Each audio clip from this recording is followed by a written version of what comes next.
face in your face.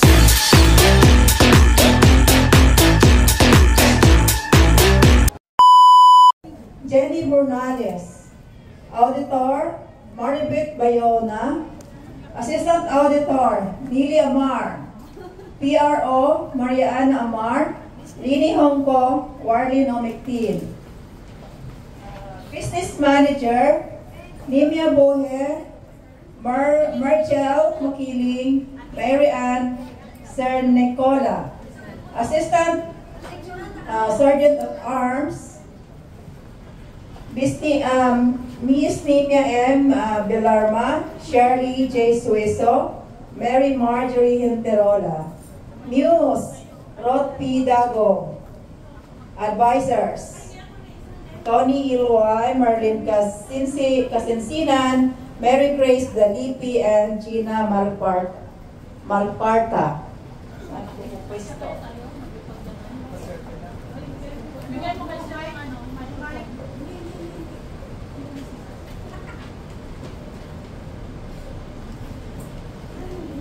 Good afternoon po sa inyong lahat. Congratulations po sa mga bagong officers po ng South Cotabato Migrants Association. So, handa na po tayo sa ating induction.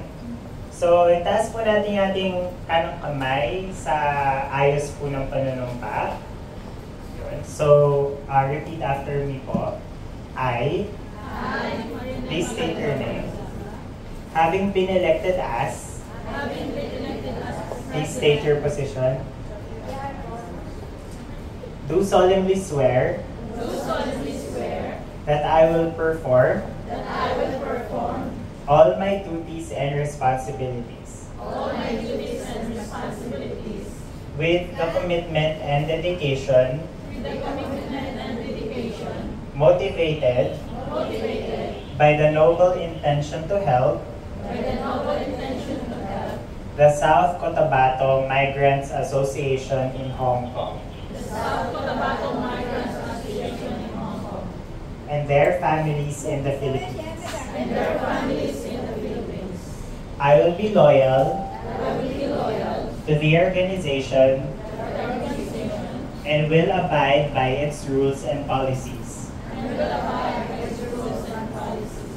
I commit myself to share my time and abilities and resources towards the realization of the association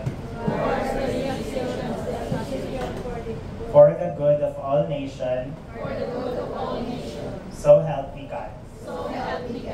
So congratulations po sa mga bagong officers. Official na po na officers po kayo ng SOCOMA. So congratulations po.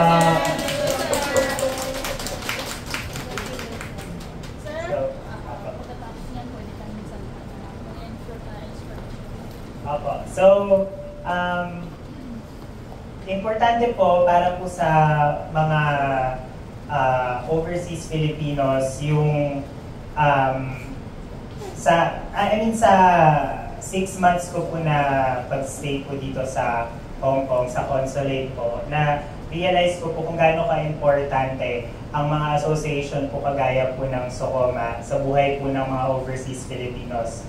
Dahil, kumbaga, ang mga pamilya po natin nasa Pilipinas sila, malayo tayo sa kanila. Pero dahil sa mga association po na to, lalong-lalo na po dun sa mga association na kagaya ng SOCOMA na directed po sa kung saan po tayo nanggaling sa Pilipinas. Kumbaga, nafe-feel po natin yung sense of community. In your case po, yung komunidad po sa South Cotabato, ramdam na ramdam niyo po kahit na nandito sa Hong Kong.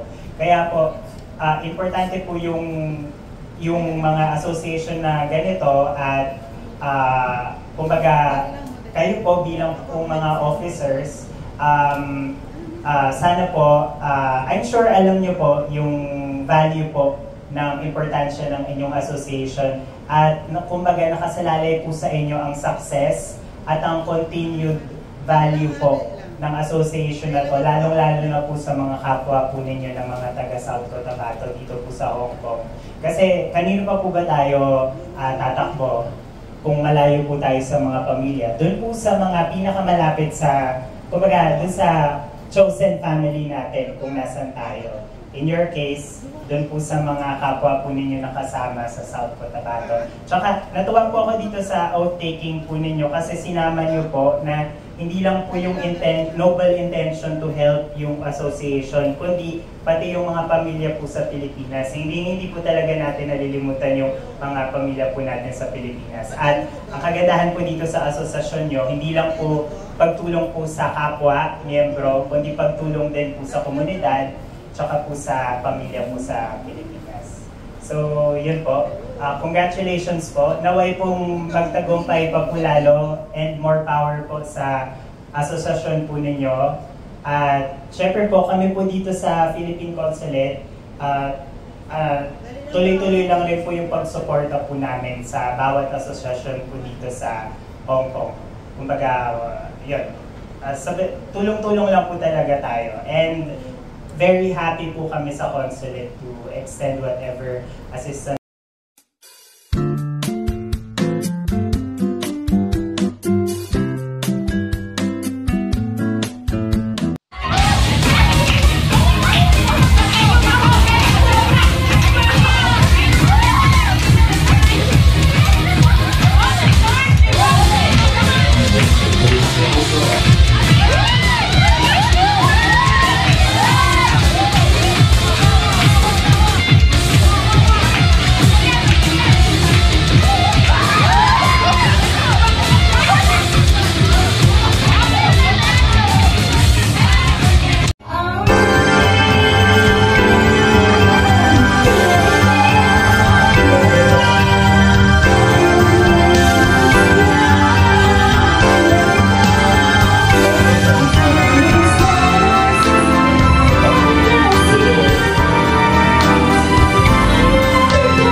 natin ang ating Consul General.